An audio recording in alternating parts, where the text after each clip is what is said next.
Hey y'all, it's Cowgirl Sierra, and I'm gonna be finishing Alone in the Forest Part 2. Okay, let's go. Maddie always carries her vlog camera with her, so she filmed Sierra talk about her life. Maddie uploaded that video to Sierra's YouTube channel. It got millions of views within hours of it being uploaded. Maddie was opened up to a side of Sierra she never thought she'd see. After they got back to the studio, Maddie was so saddened by Sierra's life that she'd never talked about it. A lot of Sierra's fans were filling up her inbox with letters and messages of support and love. She would later make a video of her seeing all of the love and support. Her fans love her and she loves them. Later, Sierra was ready to report the evening news with Maddie. Alright, we are back with Cowgirl Sierra and Princess Maddie with the evening news, producer Ashley announced. Thanks, Ashley, Maddie said. Hey guys, sorry I missed the afternoon report. I was having a little bit of a mental breakdown, but I'm alright now. Sierra said, the kidnapper has not had any more reported victims.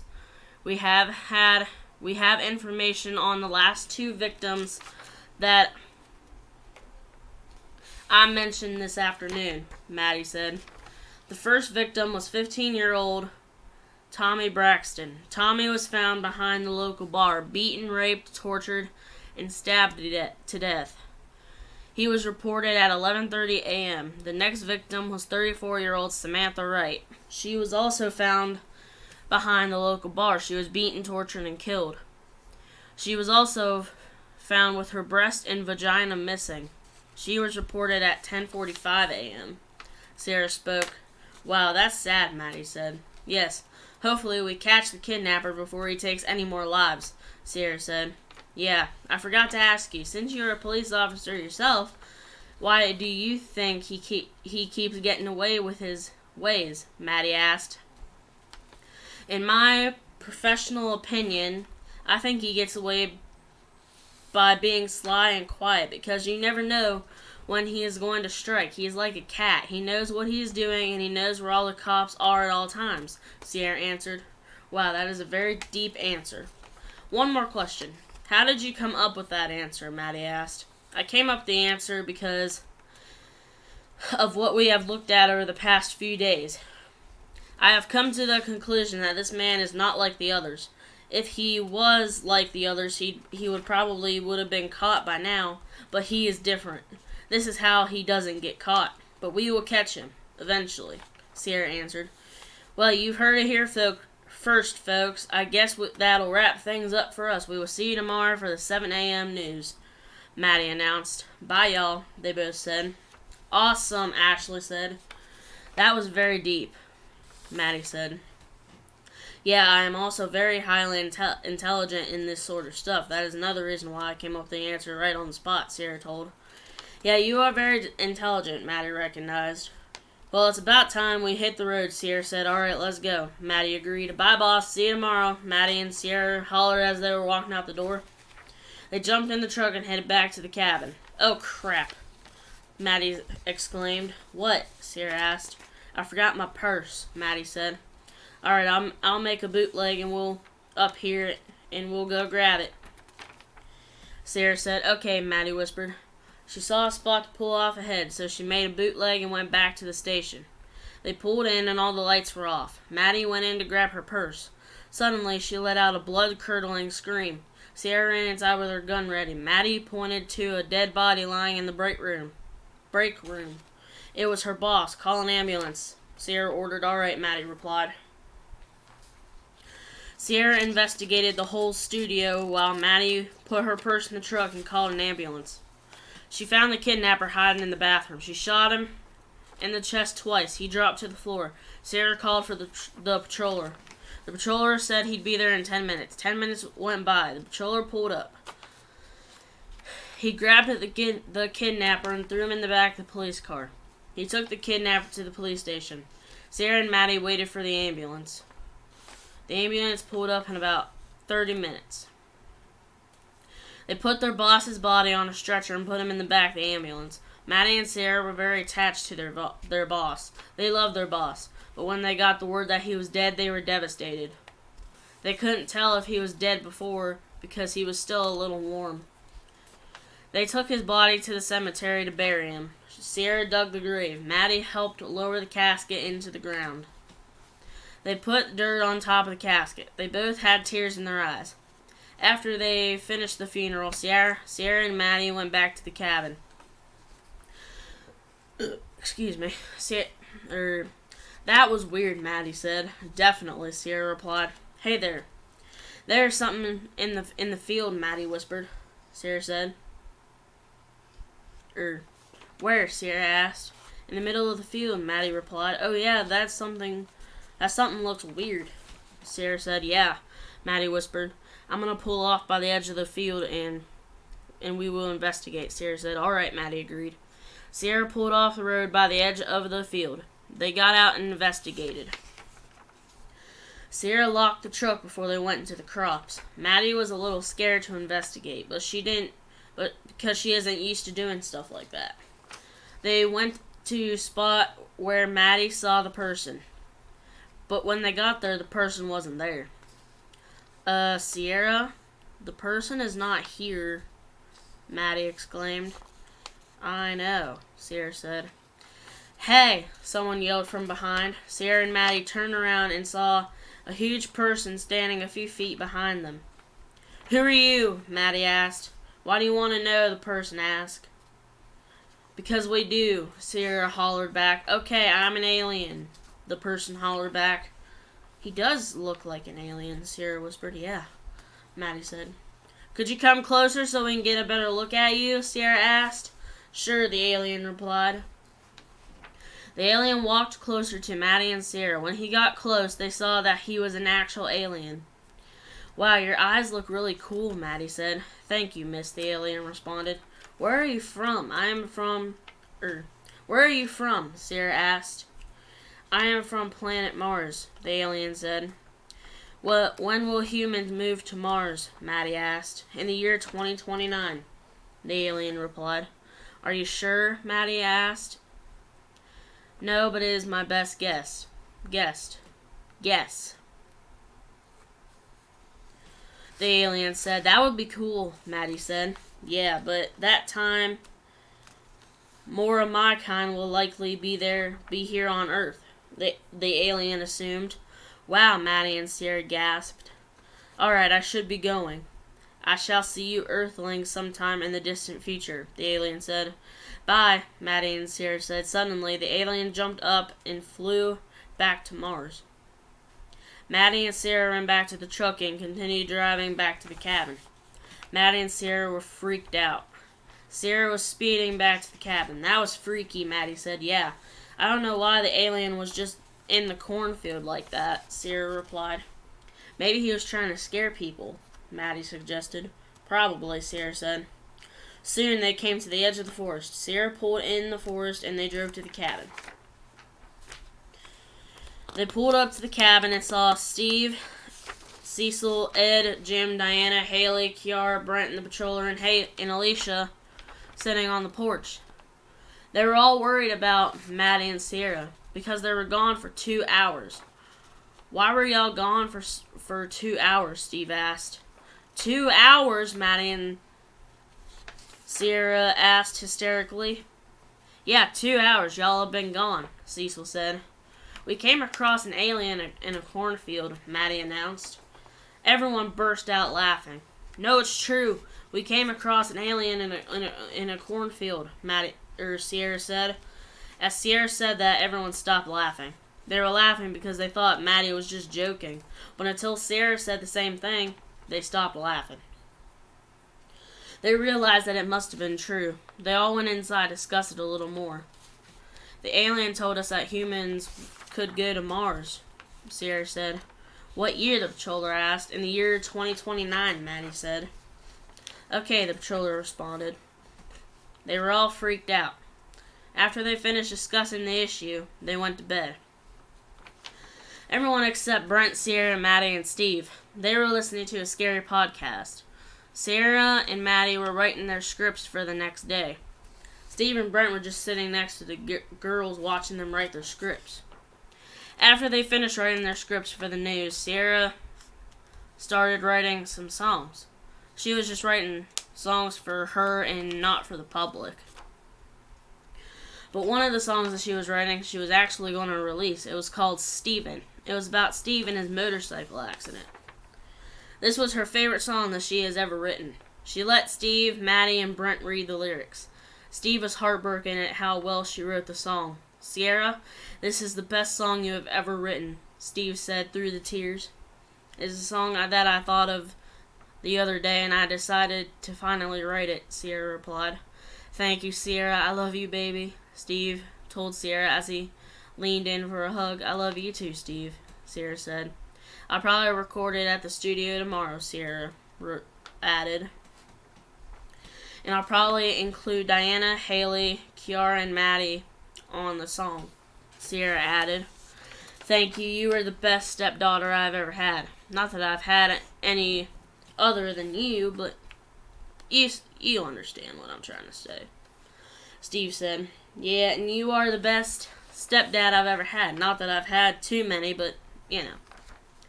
Sierra responded. "Okay, I'm going to get back to writing more songs," Sierra said. "Alright. Get back to your job, girlie," Steve responded. Brent, Maddie, and Steve went to bed while Sierra stayed up writing songs. "I love you, babe," Brent said. "Love you too, honey. Good night," Sierra said. "Good night, honey," Steve said. "Night," Sierra said. See you in the morning," Maddie said. "Night," Sierra responded. Sierra stayed up for a few more hours writing songs left and right. She got up a couple times to go to the bathroom and get cups of chocolate milk. She was listening to Upchurch. Cecil came down a little while later to check on her. "You good, girl?" Cecil asked. "Yeah, I'm just writing songs," Sierra replied. "Alright, good night," Cecil said. "Night," Sierra responded. She went back to writing songs. She was listening to pop music now. She listens to all kinds of music. Later, Jim came down to the kitchen. "Sierra, what you doing?" Jim asked. "Writing songs," Sierra responded. "Okay," Jim said. Jim walked back upstairs. Sierra went back to writing songs. She wrote another song about Haley. It was titled Haley. It is supposed to be an answer song to Dolly Parton's Jolene. She was going to show Haley the song the next day. She finished writing that song and wrote some more songs. Soon after writing about 30 songs, she went to bed. She walked upstairs and hopped in bed. Brent was dead asleep until Sierra walked in the room. The floorboards were creaky, so he woke up and when he heard Sierra walking in the bedroom. "Hey, baby, finally decided to come to bed," Brent noticed. "Yeah, I wrote about 30 songs, Sierra said. "Wow, so how many songs do you have now?" Brent asked. Excuse me. "I have 180 songs and about 25 albums. Sierra responded. "Dang," Brent said. They went to sleep within 20 minutes. After they fell asleep, Steve checked on them. He always checks on them because he worries about them. Soon the next morning rolled around. Maddie wasn't feeling well, so Sierra called them both off from work because Sierra wanted to stay home with Maddie to make sure she was alright throughout the day. So Sierra practiced her songs for a concert she had later that night. She was performing with Alan Jackson and George Strait. Fast forward to that night, Sierra and the gang drove to Malvern, Ohio for the show. George and Alan were already there. Sierra ran up to them and hugged them. "Hey, Alan. Hey, George," Sierra exclaimed. "Hi, Sierra. Are you ready?" George asked. "Yep," Sierra said. Sierra ran back to the gang and did their usual thing before shows. "You look gorgeous, baby," Steve said. "Thanks, Steve. I love you." Sierra replied. "I love you too," Steve whispered. "Go knock 'em dead," Jim said. "That's what I planned on doing," Sierra yelled as she ran out on stage. "Hey, Malvern," Sierra hollered as she ran out on stage. "Alright, let's do this," Alan said. They started off with one of Sierra's songs called "Better in a Honky Tonk." Alan, George, and Sierra are great together. Then they slowed things down with George's song "Baby Blue." Sierra's vocals on this song were very somber, unlike her usual loud southern drawl. This song makes her think of an ex-boyfriend of hers from a while back. But she still sang the song. After they sang that song, Steve walked out on stage to sing with them. They sang Murder on Music Row. Steve and Sierra had their arms wrapped around each other, and they were just singing. They were having a great time. George and Alan were introduced to Sierra's people before they sung I Can Still Make Cheyenne. Sierra brought out Diana, Kiara, Haley, Alicia, Brent, Jim, Ed, Cecil, and the patroller out on stage so all of them could sing. George started it off. Alan, Sierra, and Steve joined in. Then the rest of the gang hopped in too to finish off the song. "Wow, y'all are so good," George said to the gang. "Thanks, George," they said. Soon the show was over. Sierra hugged Alan and George and asked them if they wanted a ride home. "Now we have our own buses," Alan said. "Yeah, you can stay at my house if you want," Sierra said. "Well, thank you. We will talk to our wives," George said. "All right, let me know," Sierra replied. Sierra went to the bus and they left. They saw George and Alan following them. "They must be staying the night with us. That'll be awesome," Sierra thought. But little did she know that their bus got hijacked and the hijackers were driving the bus. George and Alan were sharing one bus that night, so Alan's bus was at his house when Ed pulled off the road into the forest. George's bus kept going. Alan had Sierra's number, so he called her. "Sierra, the bus has been hijacked and we don't know where they're going to take us," Alan said. "All right, I'll be back on the road in a few," Sierra replied. "Hurry," George hollered. Then they hung up. "Ed, park the bus behind the cabin," Sierra said. "Okay, on it," Ed responded. "All right, everyone, listen up. I have to go save George and Alan because their bus got hijacked. The patroller, you stay here with them. Steve, Brent, Jim, and Maddie jump in Steve's truck and we will save them," Sierra instructed. Ed pulled the bus behind the cabin. Sierra, Brent, Jim, Steve, and Maddie jumped in Steve's truck and headed back on the road. "Keep an eye out for a brown tour bus," Sierra said from the passenger seat. Steve was driving. "I see something," Maddie said suddenly. "That's their bus. Steve, pull off up by the cornfield," Sierra said. "All right," Steve said. He pulled off next to the cornfield. Sierra, Maddie, Brent, Steve, and Jim ran across the road and to the bus. Sierra opened the door and they walked in. They found George and Alan in the back storage room. They weren't harmed, but their wives were shot. Sierra felt them. They were still fairly warm. "Maddie, get an ambulance," Sierra said. "Okay, on it," Maddie replied. "Steve, Jim, help George and Alan. Brent, you and I are going to go look for the hijacker." "Maddie, you help the ladies," Sierra said. "Okay, we're on it," Steve and Jim said. "All right, Brent, let's go," Sierra said. "Let's go, babe," Brent responded. "Maddie, clean up the ladies and help them," Sierra said. "All right," Maddie whispered. "All right, Brent, let's hop in the truck and drive around town and look for the hijacker," Sierra said. "Let's go," Brent said. They went to the truck and hopped in. Sierra drove and Brent was in the passenger seat. They were going to drive around town and look for the hijacker because they weren't on the bus. After driving for about 25 minutes, they went back to the bus. The ambulance and backup were already there. They saw the EMTs rushing the women out on stretchers. Sierra asked Maddie how they were doing. Well, Alan's wife had a seizure, and George's wife blacked out. Maddie said, "Wow, how are George and Alan holding up?" Sierra asked. "They were coming around. They were very hungry. They got food, and they are now slowly coming back to reality," Maddie responded. "Okay, where's Steve and Jim?" Sierra asked. "In the bus helping George and Alan," Maddie replied. "All right, well, I'm going to go check on them," Sierra said. "Okay," Maddie whispered. Sierra ran in the bus and saw Steve, Jim, George, and Alan sitting on the couch. "Hey, y'all, how you feeling?" Sierra asked. "We're fine, but George and Alan are still in space," Jim said. "Okay, I have something that'll wake them up," Sierra said. She pulled out something from her bag. It was the harshest smell that anyone has ever smelled. She waved it under George and Alan's noses. They woke up almost instantly. What happened? George asked. Long story. Come on, let's get you out of here, Sierra said. They walked off the bus and put Alan and George in the truck. Soon Steve, Jim, Brent, Sierra, and Maddie jumped in the truck and they drove back to the cabin. Where are our wives? Alan asked. They're at the hospital, Maddie replied. Why? George asked. Because your wife was shot and Alan's wife blacked out, Maddie said. Oh my lord, George and Alan said. They got back to the cabin within 20 minutes. Then, they were never heard from again. And that is the end of Alone in the Forest Part 2. I hope y'all liked it, and Cowgirl Sierra is out.